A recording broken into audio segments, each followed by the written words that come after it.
খাবারের জোগাড় যন্ত্র করি, সিলেটিতে কি খাবো সেই নিয়ে পরিকল্পনা করি।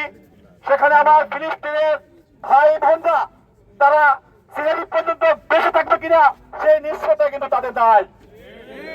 আমরা অতীতেও এই বর্বর এবং সন্ত্রাসী রাষ্ট্রের এই সন্ত্রাসী কর্মকাণ্ডের বিরুদ্ধে প্রতিবাদ জানিয়েছি, আমরা এখনো প্রতিবাদ জানাচ্ছি এবং যতদিন পর্যন্ত এই সন্ত্রাসী রাষ্ট্র এবং তাদের দখলদারিত্ব মনোভাব কায়েম রাখবে ততদিন পর্যন্ত শুধু আমরা প্রতিবাদ না, আমরা তাদের বিরুদ্ধে যুদ্ধ ঘোষণা করবো ইনশাআল্লাহ।